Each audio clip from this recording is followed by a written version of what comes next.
Hello and welcome to John and James Live. My name's John Hastings, and my this name is is the main James man, Seilo. James Seilo. How I've are you, just James? You jumped all in right? there. Mate, I'm champion. Not too bad. I didn't put my lighting on today. I'm looking a little bit mysterious. Have you got lighting on? No, I've got lighting on. Can you not see? Am I Do I am I look looking mysterious as well? I'm not sure whether you're mysterious or just looking a little bit pale and interesting. disheveled slightly? I don't know, mate. I Maybe that did shirt a could have done with a bit of an iron, but then I'm in a sort of a yeah. fleecy I top, so I know. don't know that I can It's annoying particularly comment. ironing, But isn't it? You do do you love not a iron? fleece, don't you? You're a proper country. You're a countryman. Do you have to iron a fleece? No, very low Don't do you? maintenance fleeces. I I love I low have a lot of maintenance. fleeces, to be fair. So one for every Yeah. day of the week. And you are Welsh. Makes sense. I'm more Welsh than most Welsh, to be fair. Is a fleece a Welsh thing? Well, sheep have them as coats, mate. So We'll have to check that out. We'll have to Google that. do the research. Do the research. You're the one for the Fleecing research. Welsh? I know. I should have researched that before. Yeah. It's been a good week, James, isn't it? Actually. It's been an incredible week. We did a bit of adversity at the beginning of the week. Can't beat a bit of adversity at the start of the week. You talked about your life dramas. We got the little violin out for you, didn't we? The tiniest one in the world. You can buy those, can't you? Just like a little joke shop sort of violin. Maybe I should just get one off. I think for these lives, I'm gonna get. Amazon. I need some music overs. You know, if you start going down the path of talking about your childhood, then I can put on the sad music. I think it would be quite good. Or if you just give a bit of a gem of an answer, I can give you the horns. That's what we need. Mate, you give me the horns anyway. It's whether I say anything meaningful or not. That's what she said. She said. So and the tiny little cymbals as well. They can have some cymbals. Just go. Yeah. I'm going to get that hooked up. I think it's possible. Anything's possible, James. Anything literally is possible. If you put your mind to it. That's what my old nan used to say. So today we're going to be talking about procrastination. I'm quite good at procrastinating, James. I don't know if you are a master procrastinator. A master, but some of the mindset people would say you shouldn't say that, James, because that's a label, and you shouldn't label yourself because it becomes your identity, doesn't it? And it's a negative connotation, isn't it, to procrastinate? Yep, negative connotations to it. I've got a little bit of research on it. Let's just give a little bit of an overview. I think over the years, I've definitely been an overthinker. Probably, and I could analyze till the cows come home. And then it's the paradox of choice, isn't it? You could go in a million different directions and you just never quite sure. Maybe you just never quite know enough, or is it some deep fear of failing or not getting let's unpack right? it. Shall we unpack it? But first, I'll give you a definition. Are you a procrastinator, James? Are you a procrastinator? Before we go into that, let me just give you the definition. So it's the action of delaying or postponing something, just in case there's any ambiguity about what procrastination means. Not that there will be. Or sort of it's delaying something that must be done. And it's usually that you don't want to do it, particularly if it's not exciting or it doesn't fill your passion bucket. Yeah. So it's something that probably will. It's necessarily it's going to get done, but you're putting it off because there's some pushback. So my definition here, James, is saying there's a little extra flavor to that, knowing there will be negative consequences. So act of delaying or postponing tasks despite knowing there will be negative consequences. Yeah, that's It's an interesting one. And knowing is also an interesting thing to say as well, because sometimes we put that into our heads and we don't actually know that to be true, that it will be negative, but we can create this idea in our head that it will be negative. Yeah. Yeah. Apparently, it's not just poor time management, it's a form of self-regulation failure. That's from the procrastination equation. Is it? Well, apparently so. Studies seems show a bit 80 judgy, to mate, 90. doesn't it? Don't you think that sounds a bit judgy? It's time management, self-regulation failure. Yeah, we'll unpack it, because We'll I unpack think, it. yeah, in the last, there's probably, for different people, there's areas of your life where there's a bit more resistance than others, isn't there? I don't really procrastinate if I'm on holiday doing stuff that you sort of want to do. There's certain things you don't really procrastinate. Do people procrastinate watching Netflix? There's certain activities. It's part of the procrastination process, I think, isn't it? But going back to what you said right at the beginning, I think it is very important about labels, that it can be disabling in respect of something that we all do, and I do it, you do it. I mean, you do it to such a major level that I can't even. I do it, absolutely, I do it. So, but it's like, say, oh yeah, I'm a procrastinator, I'm this. It kind of takes away, I think, your agency to an extent, and I think it's a little simplistic, and I don't know that it's entirely helpful as a term, or these kind of labels. But I want to unpack with you, Mr. Hastings. I think what we'll do is like almost a kind of a bit of a coaching session around your procrastination, and it just allows us to give it some kind of context, I think, when we term these things in that particular way, that we know what we're talking about. So it could be called anything, but it just happens to be called procrastination.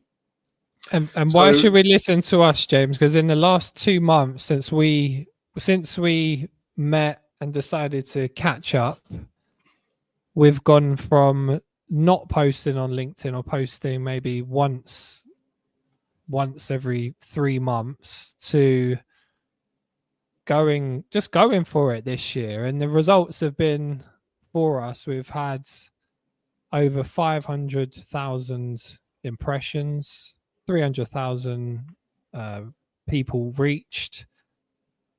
I think it was about nearly 5,000 comments, 12,500 engagement interactions.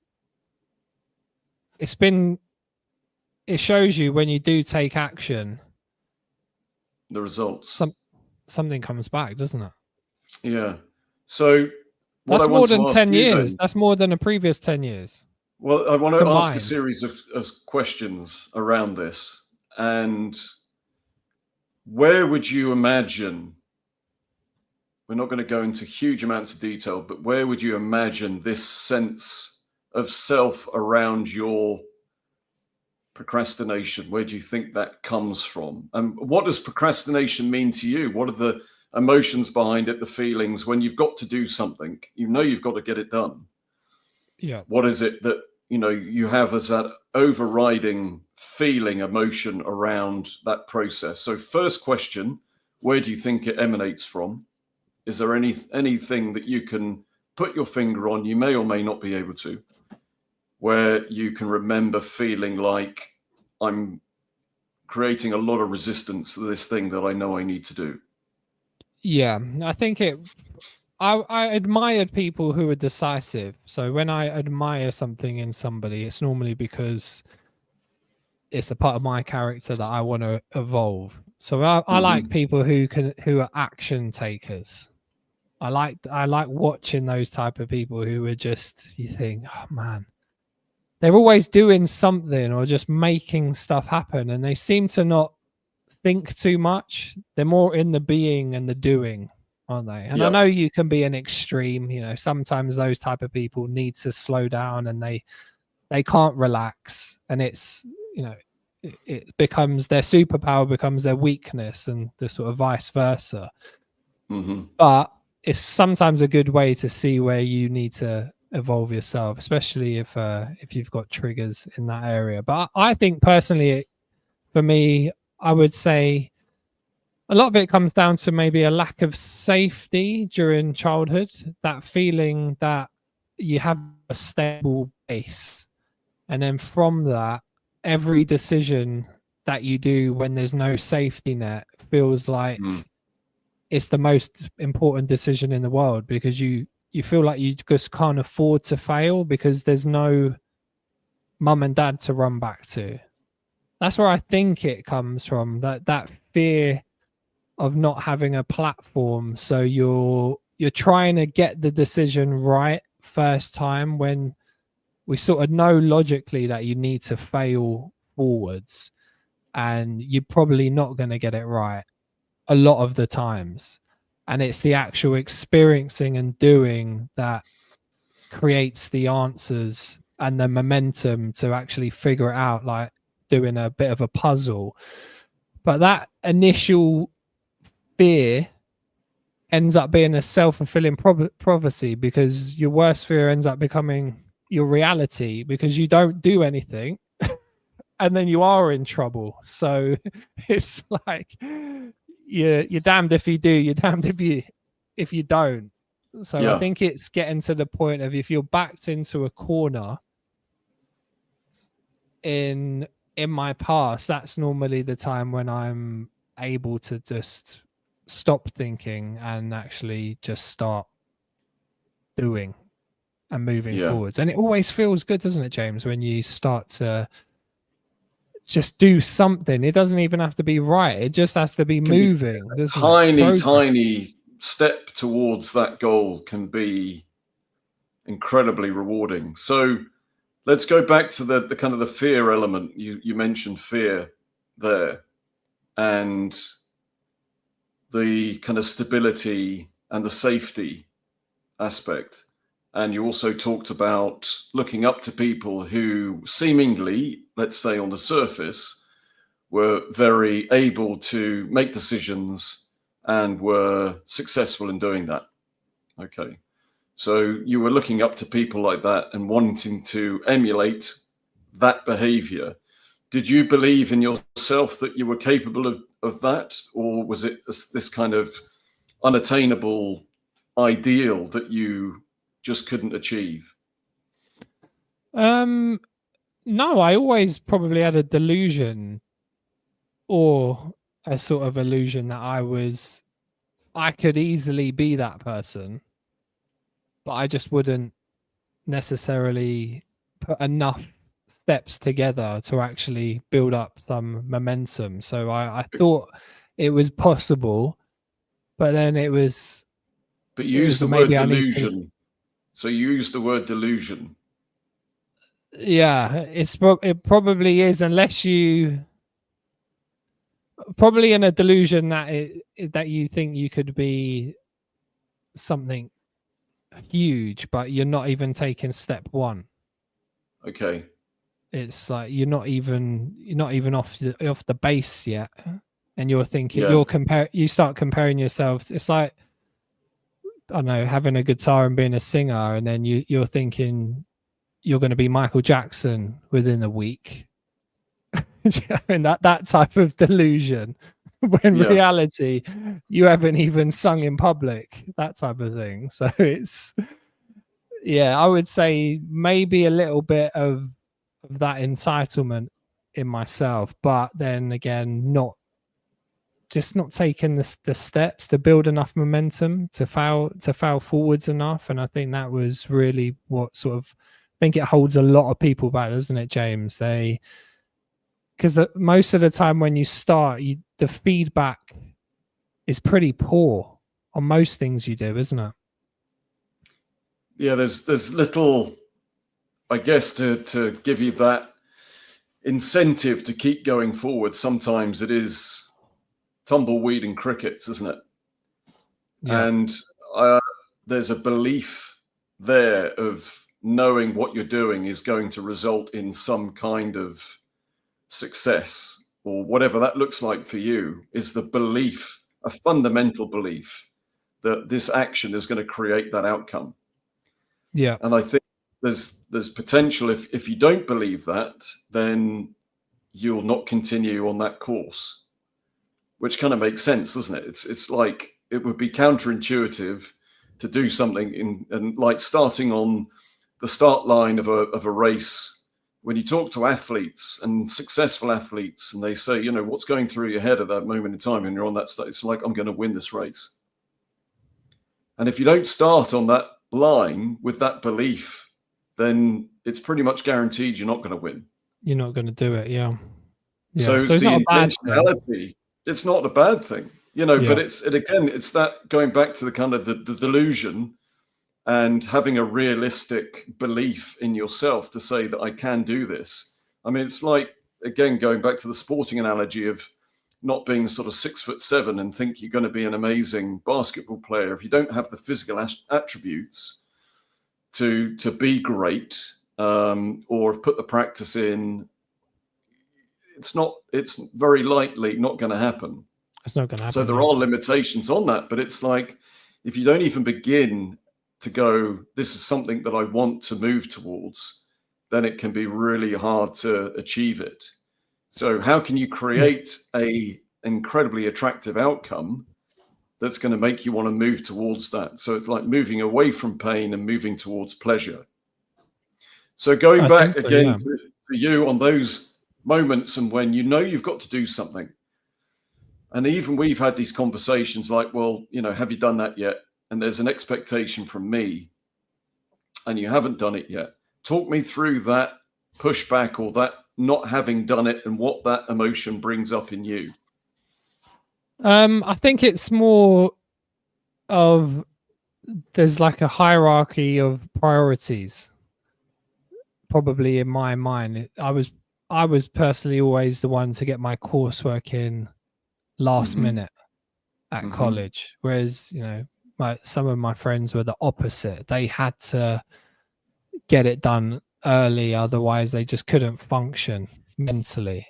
And did you feel that formed part of your identity? Did you almost kind of celebrate that? Or was that something that you thought was an issue for you? I think it just happened because there was other priorities around what I was doing at the time. There was, you know, more football things going on and I was part of sports team. So it always moved down the priority list of what I felt was going to make the boat go faster at that time. And then some of the other stuff just went by the wayside. So I think maybe it could be a value system thing. If you think something is valuable, particularly at that time, or if you don't particularly know what you're doing, then that's always a barrier, isn't it? If you don't believe in it or you don't know what you're doing, you start to hesitate to do it. But some of it may be just like a habit. It could be just a habit, couldn't it, of not doing it? Because once you get into the swing of doing something, I'm more, as soon as I'm in it, it's intense. Yeah. But then it could be a time of, you know, a few days where it's not so intense, but then it's like I could then do 24 hours of pure intensity and everything gets done like all at once, which is kind of weird, isn't it? But it's interesting, the emotion behind it, because again, you're talking about football, and I know for you, football was your stability. It was your tribe. It was your people that you could go to that you didn't have at home. So, you know, there was a powerful thing going on with that. Was, you know, you clearly enjoyed doing it. It meant a lot to you. So you were going to prioritize that over academic coursework. And it's structured, James. There's no choice. There's no choice in football. There's a time, you be there, you play, there's training. If you're late, you get fined. There is no procrastination because it's already, there's probably the difference between having a job and being an entrepreneur or a business owner. Is I've always come out of football and I've been a business owner, so everything's on my time, when I want, what I want to do. It's up to me what I work on. It's up to me on the marketing side. You know, you can be lazy, you can push yourself. There's nobody telling you to get up in the morning. So if you've got a job, you've already got structure built in, haven't you? You can't just turn up to your job an hour late and think, "Oh, I'm procrastinating on this," or they've got a deadline and you need to get it. You're not going to have a job, are you? Not for long, So unless you follow the rules. So again, what is that? If somebody asks you to do something, say, or says, "Have you done it yet?" What is the main emotion that comes up for you at that moment in time? And knowing you haven't done it, knowing you need to do it but haven't done it. The main emotion is probably guilt, but a rationalization of other priorities. That's probably how it goes. There would be maybe some guilt, but then I'll rationalize it to say, "Oh, okay, this needed to be done first. You know, something else needed to be done." You'll get yourself out of that feeling of guilt by quick. Yeah. So it's like that. Is it like little guilt and then but it wasn't a priority. Pretty much, yeah. Is that how it works? Okay. Yeah. All right. Good to know. Which is different between other people, isn't it? Because if we say sort of like one of our team members, he couldn't do that mentally. He'd have to get it done. Something has to be done early, straight away, off the bat. You're probably quite similar to that. Was you the late coursework or guy, the late homework guy?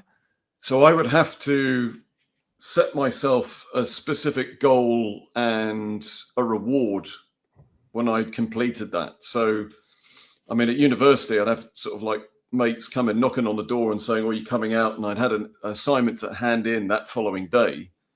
And I'd actually go, no, I can't. And I'd have at that particular time when I drank, a bottle of Newcastle Brown on the side that I would not be able to drink until I'd finished that essay. So I had these tangible things around me to make sure that I did do it. And I knew that, you know, the mates were there waiting and et cetera, et cetera. So yeah, I had to kind of set that up. But depending on my mindset at the time, depending on how I felt about myself, I would then go into this sort of spiral of not doing stuff just to make myself feel like shit. So the self-sabotaging behavior that started to come into play, it was like feeding into that sense of not being good enough. And I would then act out those things just to reinforce. And this is not a conscious thing necessarily, but you're reinforcing that sense of self, is to not do things just to engage that part of the brain, that voice that was telling you that you weren't good enough. And this is the behavior of somebody that does that. Do you think with the coursework, it says here, James, studies show 80 to 95% of college students procrastinate. So is it the students or is it the education system? Because if it was an enjoyable process, it's got to be both, isn't it? It's got to be both. You can't say 95% of people got a problem with procrastination. There must be a problem with the system, surely. Yeah. So you know when you're in flow state. You will have been in flow state. I've been in flow state. Yeah. We're not procrastinating to show up to live events, are we? No. And you're not procrastinating because there's no resistance when you're in flow state. Yeah. Because you are in the moment with whatever it is you're doing, and you're not thinking, "Oh, I've got to go and do this now." It's like you are doing it. Yeah. So for me, again, going back to school, it was like painting. You know, art was my flow state. That I would get so into it, so engaged, so into the creative process that I wouldn't think, "Oh, I've got to go finish this." If the piece was going well, if I was enjoying doing it, if it wasn't going well, I'd be like, it can't be us. I'd stop and I'd move on. And so it's definitely moving into sort of some kind of productive pleasurable state. Yeah. So in terms of overcoming procrastination, if it's something that absolutely has to be done, how can you create some enjoyment around it? How can you turn it into some sort of play? Yeah. Or delegate it. Or delegate if it can be delegated. If it can't be delegated, so I'm talking about something that you really do have to do. Yeah. How can you turn it into some kind of game? How can you gamify it? Yeah. Or create some situation around that thing that you can reframe it in your head that it's actually a good thing to do and exciting to do, and you can reward yourself for doing it. Yeah, because you can't imagine Jimi Hendrix waking up thinking, oh, got to play guitar today. Play the guitar again today. It's like, really, I got to strum that thing. Yeah, I've got to practice my guitar. Thousands of people like screaming at me and just hanging on every note. Really, which is a weird one, isn't it? Because the most of the things that people procrastinate, what do people procrastinate on? If we list some things out, we would say making LinkedIn content. How many people procrastinate on doing videos and posts and then doing it consistency? Yeah. Yeah. But is it because this is the thing, they know they need to be doing it, but doing it is because, okay, so they don't enjoy it? Well, so let's go into the emotion around it then, because there's the fear of judgment. There's judgment there, yeah. So you're going to look stupid. Am I going to be coming across as professional, like I know what I'm talking about? All of these thoughts are going on in your head. It's like, people aren't say it doesn't look like, or your appearance, for example. You could be overthinking how you look, that you're not dressed in the way you think you should be dressing. You're not saying the words, you're not using the vocabulary you think would be associated with somebody doing something that you do. Your voice doesn't sound good. Yeah. So we listen back to that, and that's another thing in sort of your head. So it's judgment. There's an internal judgment going on. And what you said earlier about, this thing that you kind of are projecting out and thinking that this is the way that people are going to judge you or assume that you are a particular way. It's all conjecture. You don't know that to be true, but we're very, very good at projecting forwards and assuming this is how people are going to think about us. And it will always, invariably be the worst type of reaction.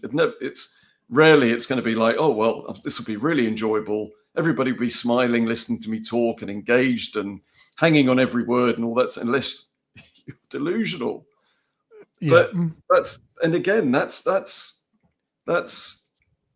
interesting concept of that going, well, I'm delusional. But you can in your head just think, people might be entertained. They might be smiling. They might be thinking, oh, he's being honest. And that's okay. That's not about ego. That's not about thinking that everybody's going to be absolutely enthralled by everything you're saying. But if it enables you just to kind of move forward to doing something, then it's achieving a goal, isn't it? And maybe we can then start to talk about a persona that you will then move into in order to do this thing. So maybe it's your, LinkedIn persona or your social media persona, that you have to be a certain way, that you wouldn't necessarily be with friends and family. You're just being normal. But as soon as you're in front of a camera, maybe you need to go into a different kind of personality type that's still you, but for that particular thing. Do you think you can ever be good at something, though, that you just not got a vibe for? Which is, I think you can improve. For some people, I think you can improve. But for some people, if they're forcing themselves to be on a live and they just really don't like being on a live, should you just find your thing? Could be writing articles. It might not. It might even be getting a job as working as a florist or something. You could do anything. Should you just try to find what you're comfortable in, or should you test yourself? Is that where the procrastination? I think there's, again, that sort of fine line is like, have a go and see. and then have another go and see, because it might not be that first time you do it that it feels comfortable. It might feel horrendous, but it's the muscle kind of thing that the more you work it, the stronger it gets.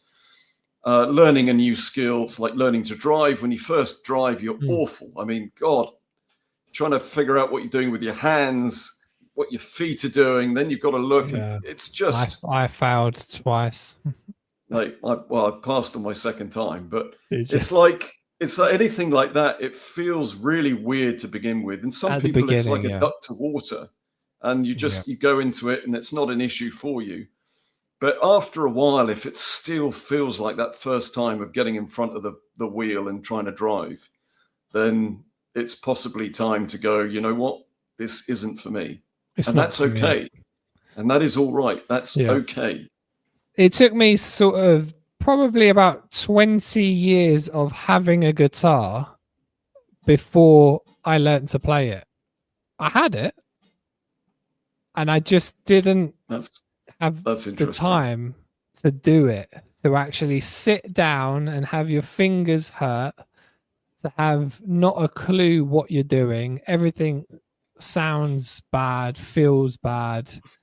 You know, you can't get a tune out of the thing, and it's tough. But COVID hit, and I felt like I had this guilt-free time of creativity. I didn't have to focus on work at that time because everybody else was off. And I felt like I could just have a bit of free time to be creative. And that's when I picked up the guitar, and I went through the 3 to 6 months of hardship to be able to then get to the point of mild competence to actually be able to play some songs around the campfire type of thing. So it took that moment. Is that time. What you were thinking about? Were you thinking about that sort of the performance of it, or was this literally just for you to prove to yourself that you could play, that you could do it, and after like 20 years of having that guitar, that actually you were capable of playing this thing? Or were you thinking about sitting in a group of friends just kind of having a little riff? It was a friend I saw, and I didn't know that he could play, and then all of a sudden there was some ladies that he brought round, and then he pulled out the guitar and he started playing, and I was like, oh man, that's cool. That's so cool. Yeah. And I think I just wanted to be that I wanted to be that person. I wanted to be the person who could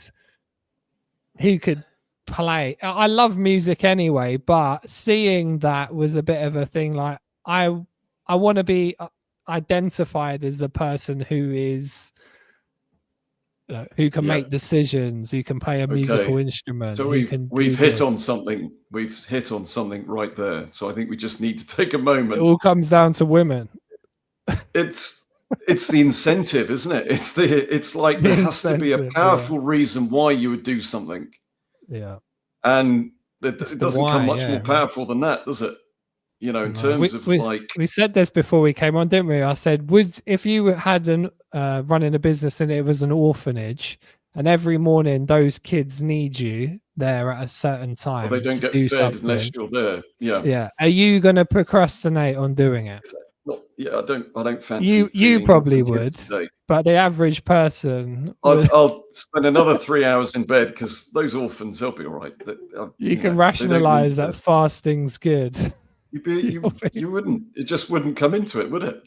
You'd be there. No, that's what I mean. So some things that are really high priority, high value, and it needs to be done right now.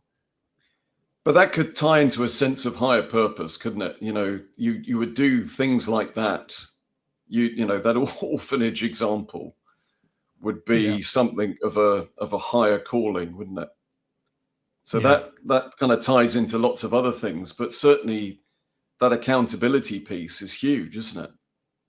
Like if you're going to let somebody else down, that's going to make a difference. If it's only you and you've only got yourself to consider in it, it's possibly more likely that you would let yourself down than let somebody else down.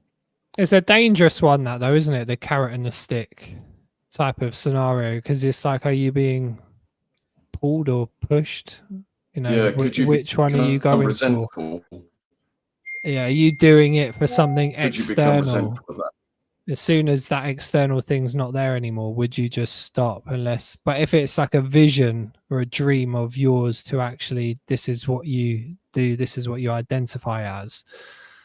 Yeah. But again, some of these things are at the beginning, playing guitar, it's not massively enjoyable to do it at the beginning because you have to go through the process of pain. Whereas even just creating content, it's not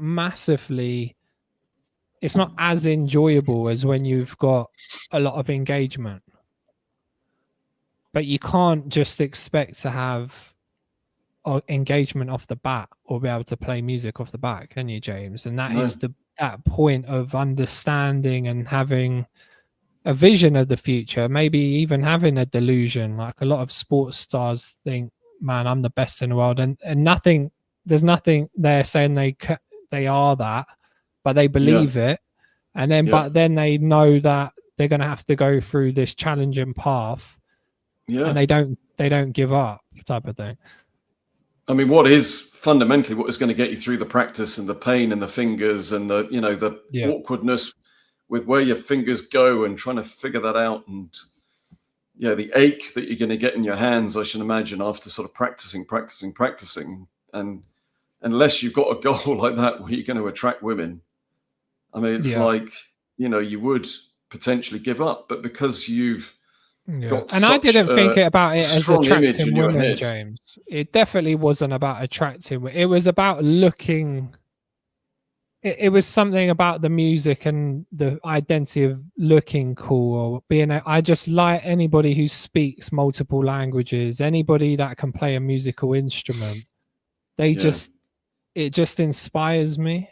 I just like those. I just like it. I'm interested in that. Yeah. Any musicians, I'm like, oh wow. It's probably the I like people who have mastered something. There's something quite very attractive about people who can do that. Is it the discipline, do you think? Yeah, I have that. When I watch musicians, James, I'm just in awe. If you see a lady playing a violin or a pianist, something like that, where it's so unconscious competence to the point it's so drilled. Probably like Lionel Messi and Ronaldo, you know, they've trained so much to the point it's kind of becomes like an effortless thing. It's the mastery. There's some, I don't know if it's a man. Do you reckon that's a man thing, or is it a universal thing to have this? We quite like mastery, don't we? Yeah, I don't think it's gendered. I really don't. But we were talking about Alex Honnold, weren't we, on Wednesday? The guy that ascended the wall. Yeah, El Capitan in free solo, and the fact that he had done that wall in sections so many times that it had every handhold, muscle memory, and instinctual, that he knew just every crevice, every crack, every foothold, and committed it to memory, that there was no sense in his mind of failure whatsoever. I think there's a particular law, I forget the name of the law, but very much along the lines of sort of, you've got a tightrope walker who's trained his body and the muscle, again, memory, and the sense of the kinesiology, this kind of kinesthetic sense that you have of where you are in space, to be able to move along this tightrope. And he's done it thousands of times, let's say, for example, until somebody on the ground goes, "Don't fall." Yeah. And then all of a sudden in your head, you go, like, shit, there's a chance I could actually fall here. And off he falls. Yeah. So it's that thing that if you have in your head that actually completely and utterly a sense of this is what's going to happen, and there's no variance from that, there's no ambiguity whatsoever, there's success in it, and the body will perform accordingly. It's just kind of this brain one, this brain two. The brain one being, that can overthink, and this is kind of getting into your own head, and you intellectualize everything. And the brain two of the body just being in motion, being active in flow state. And there's a book called In a Game of Tennis, and he talks about this, the author, about how he would teach people how to play tennis. So he wouldn't say to people, right, you've got to hit the ball in front of the body here, the racket's got to be at this angle, your elbow's got to be up, your head's got to be there, eyes looking at the ball. You've got to, all he would say to them was, right, watch me, do what I do. And you're not then thinking about every individual piece of the movement. You're just following what he did, and they would hit the ball perfectly. Because literally all he said, just watch what I'm doing and follow it. And they do it a couple of times, and they would just be in flow state, in motion.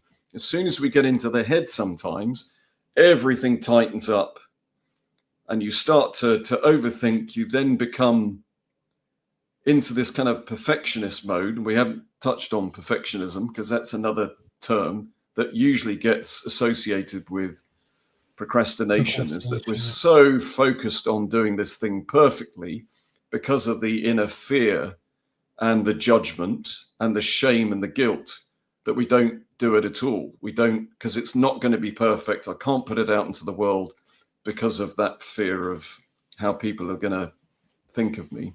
Yeah. Andy Murray was the same in the Wimbledon final. In an interview, he said that, you don't think about winning in those set match points. Once that starts creeping into your mind, then you tense up, your future projecting. It's literally being as present as possible. Yeah. On the next but I thing. think there's an innate, a fundamental belief in your own abilities. I think that has to be there. But if you're focused on the outcome, then that, as you said, can take over the actions. Yeah. I'll read some of the stuff on here, James, on procrastination, just to give us a bit. So why do we procrastinate? The science and psychology. So emotional avoidance, we procrastinate to avoid negative emotions. So that's one. Present bias, our brains prioritize short-term relief over long-term rewards. Mm-hmm. There's those studies with the kids and the sweets, isn't there? The kids who delayed gratification. Yeah, you leave a couple of sweets. You say to the kids, "You can either eat it now or have two later." And then the kids that could delay that gratification did better in other areas of their life, apparently. But again, you could argue out of that, couldn't you? If you're in nature, you got to take it whilst it's there. You take it while it's there. So the other kid who waited, it could have been gone. Maybe that's greed. I don't know if it's it's a difficult one, isn't it, that one? Because I'll wait for the next bear to come along. I won't run away from this I'll big leave big this one. berry because this guy's promised me two. Yeah, maybe that is a bit greedy. Maybe that's a capitalist thing, so low self-efficacy. If we don't believe we can succeed, we delay taking action. So that comes like what you were saying, self-belief on that side. But another one that I think is prevalent in modern day is decision fatigue. Too many choices cause overwhelm. So imagine you was back in the day, your dad was a carpenter or a farmer. You're going to be a carpenter or farmer, aren't you? You're normally going to follow suit. Even if your dad was a hunter or whatever he was doing, you would then just become the hunter. Nowadays, you could become the social media person. You could do a course in anything, couldn't you? You think to yourself, oh, man, I've got a million things that I could do.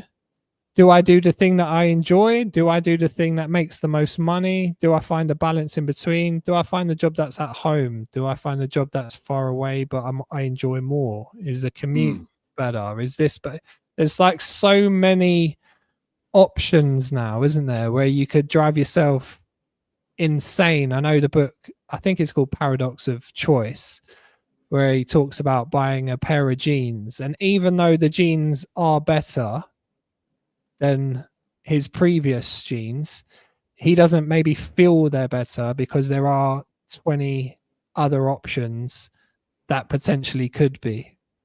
Yeah. So you're always in this weird dynamic of never feeling like you're not sure if it's the right decision because there's a million others. It probably happens in relationships as well, James. It's like, I think nowadays if the relationship's not going well, then you haven't just got, you know, Sally in the village, you've got every single woman from around the world.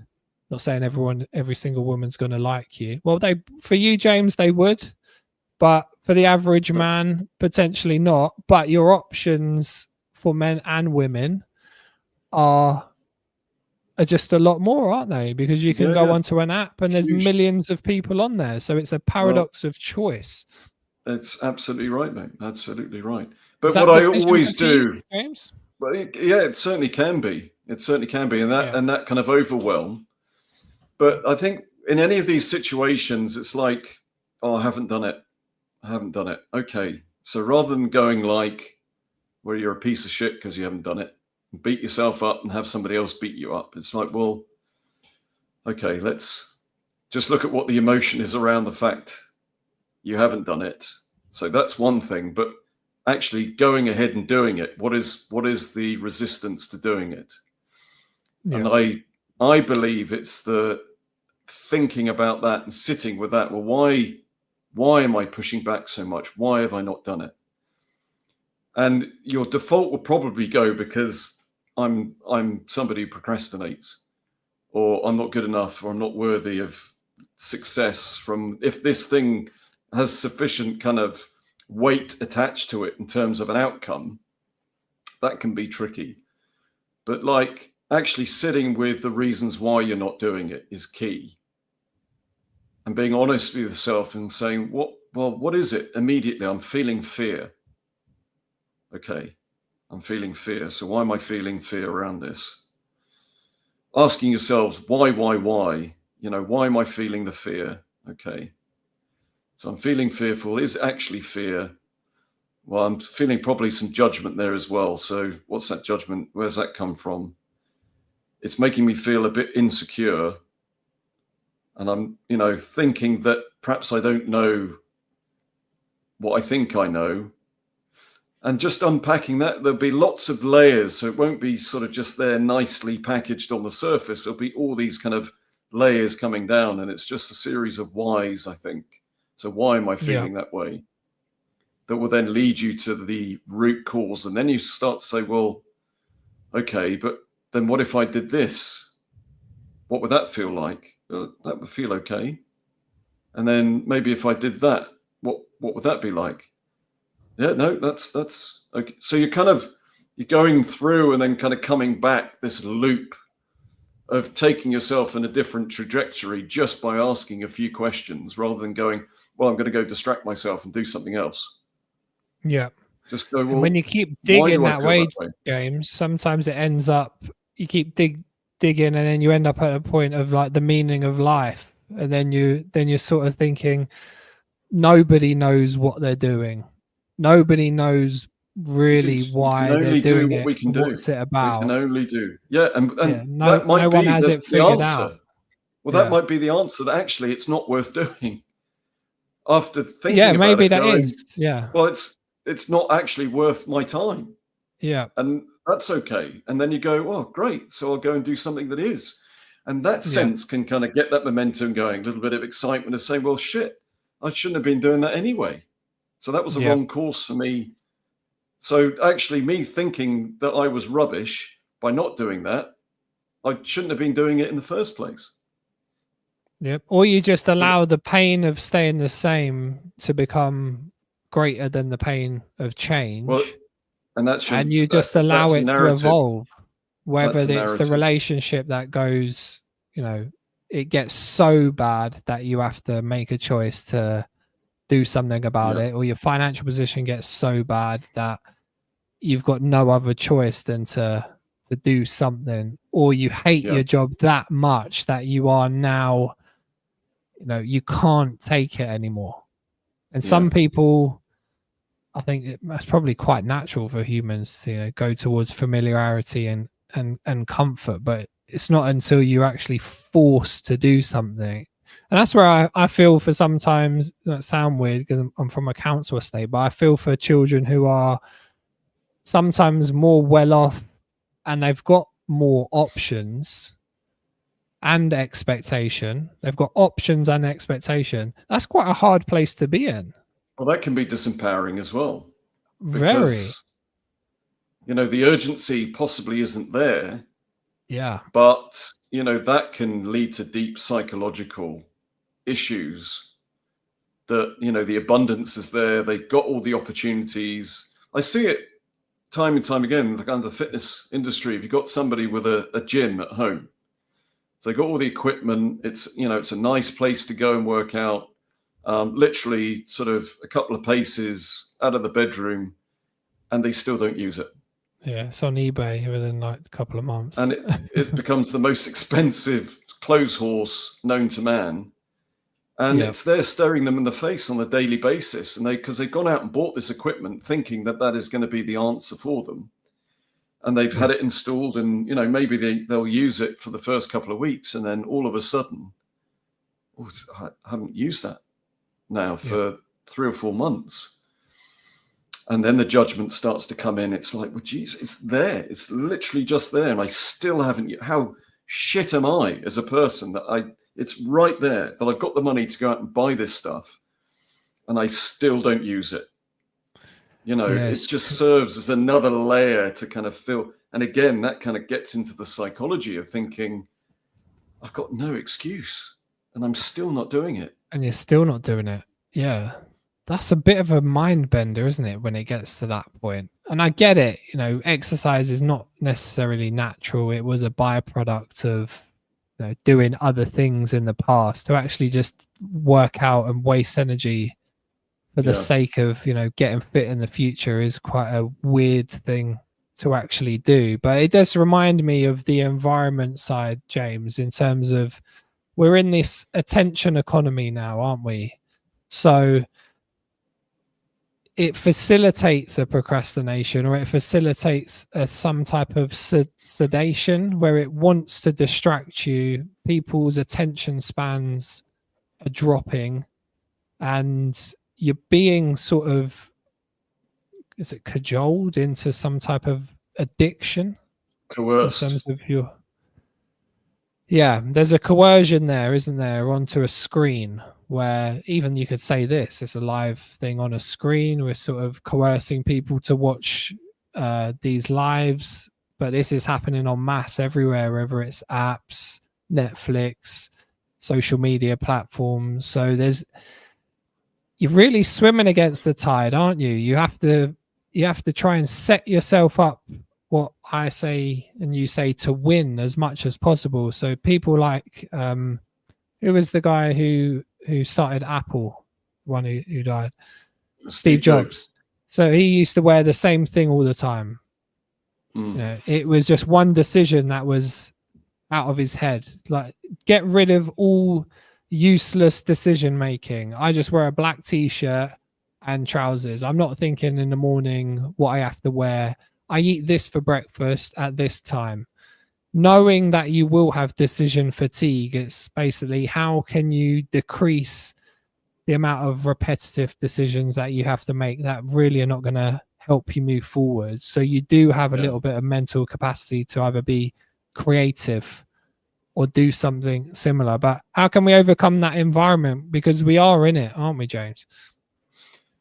Yeah, the algorithms are there. There's a lot of very, very talented people creating these programs to keep our attention. So I think it's an awareness that is the case, and there's a level of self-forgiveness around it. And I think as soon as the awareness is there and that self-forgiveness, And it's how you feel about yourself.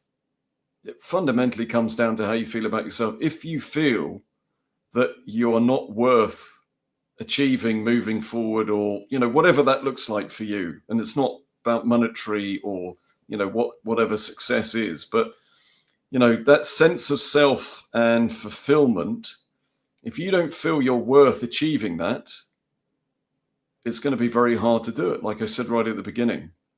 Yeah. And the same goes with social media. If you're feeling particularly crap about your situation, about yourself, then there's the distraction of social media, and it's easy to go to, and it's easy to get involved in and embroiled in and keep swiping. And you can do that all day if that's that situation that you're in. It's so easy to do now. It's geared towards getting your attention. It's the distraction. It's, you know, you're living vicariously through other people, and maybe seemingly on the surface are living the life that you would want. They're in the locations that you'd want to be in. They're having the success that you would desire, you know, whatever that looks like for the individual. But your reality could be very, very different.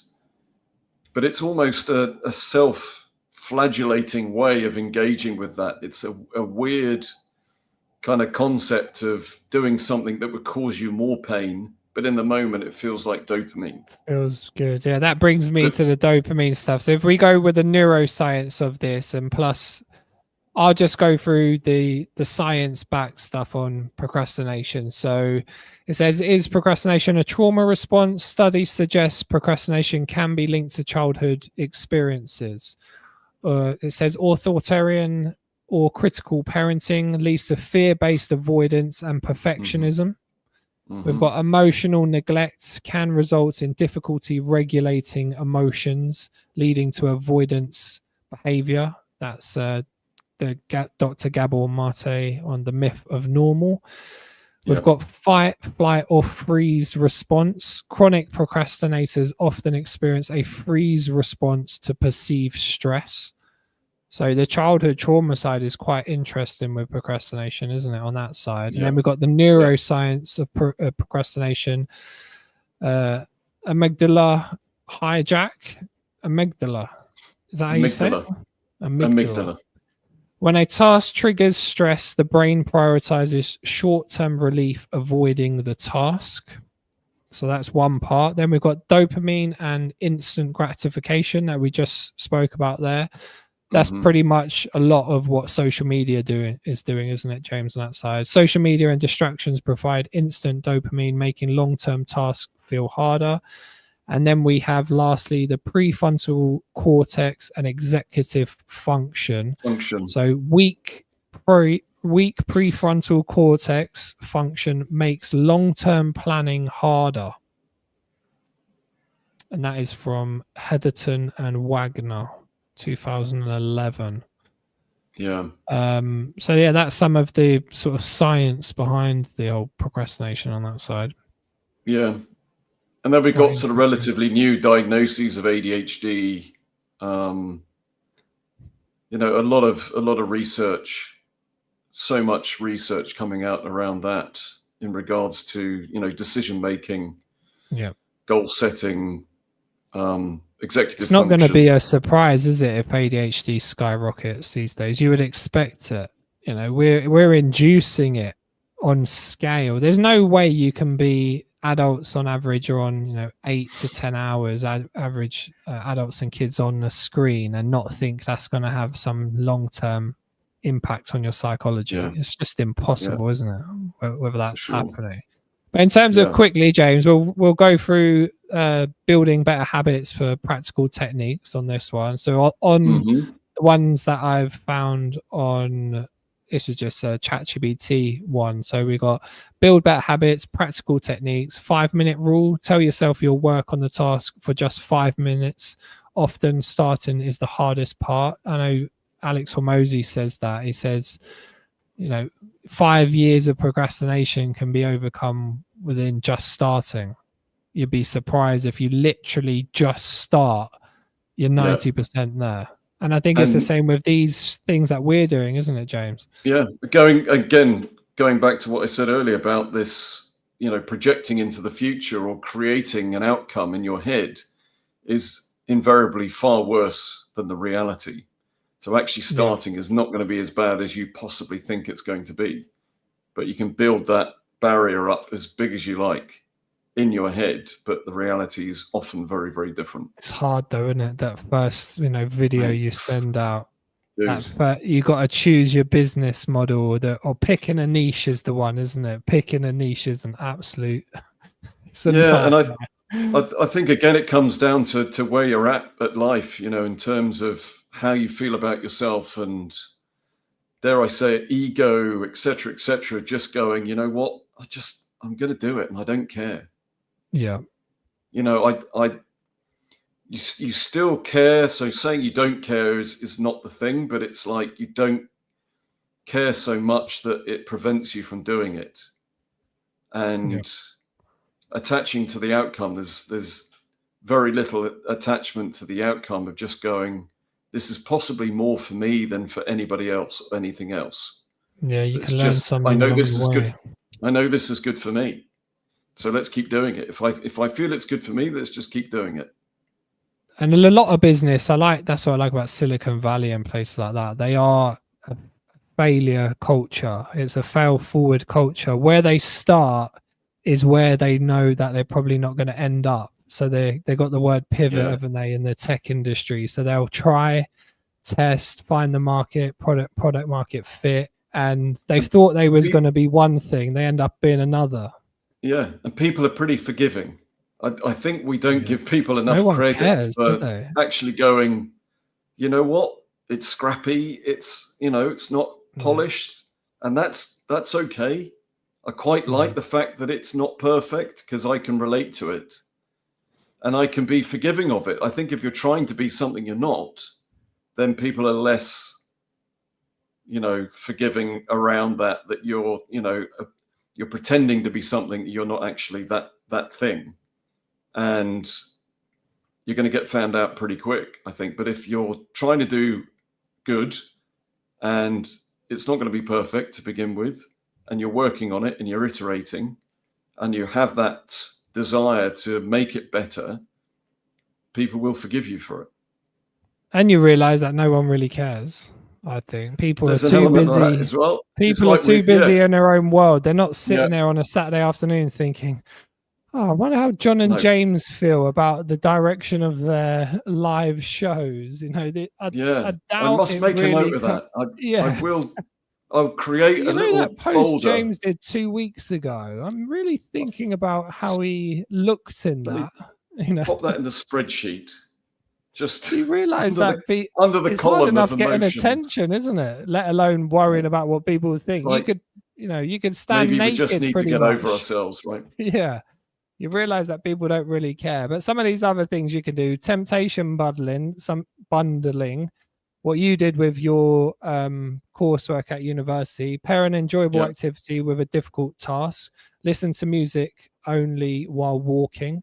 So it's good to do, something you enjoy doing whilst you're doing what you love. That's what we like, talking. So we talk and produce content at the same time. It's the killing two birds with one stone, isn't it? That type of thing. Then you got use a physical trigger, lay out workout clothes, set up your workspace the night before. So I have that. I have my workout clothes ready, everything set up for the morning when I'm going to work out. And I know you're there waiting. To bed in yours. Yeah. I thought you actually went to bed. There's times when I've actually dropping my wife off to the station where I'm pretty much wearing the clothes that I need to wear to go and drop her off because I'm just too tired in the morning. And last one, James, which is important, is an accountability partner. Wow. It says share your goals with someone who checks in on you. So I think we'll leave it with that one, but having some type of community or accountability program, I think it's like with anything, they've got the old adage that, if you become the 5 people that you hang around with most, or allegedly, the number keeps changing. Yeah, apparently so. Or if somebody's, if you hang around with 4 drunk people, you might become the 5th type of thing. So I think there's probably some what is it, conformity bias, where you don't want to be the odd one out. So I guess if you was living with 5 millionaires and they was demonstrating the behaviors of what gets them the results, I don't think it would be long before you started Some to of it follow might rub suit. off. Yeah. I honestly do. I think it's the same if you're, out of shape and you live with 5 bikini models. I don't know what would happen in that scenario, but I don't know where you're going with that, mate. I don't know where I'm going with that. That might be a bad example, but I grab your guitar. That's what yeah. I do. In my mind palace, that one sounded quite good. I would vigorously strum my guitar. Yeah, I think we would. But I think there's maybe something in there, isn't there? Because it's like with maybe overweight children, they've probably got overweight. They can have overweight parents. It becomes more it's not just discipline, isn't it? It's a behavioral thing of patterns, behavioral patterns. Yeah, it's that sense of belonging, sense of self, and how you make sense of the people, the groups around you, that tribal thing again.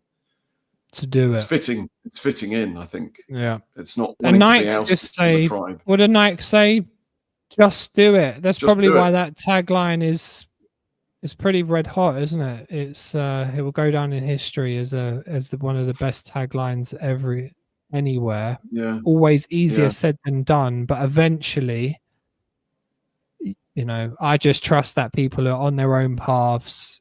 Maybe things will just unravel the way they're meant to unravel. If you're procrastinating, maybe there is a bigger reason why. You probably got these infinite amount of that's where the questions come in. Yeah.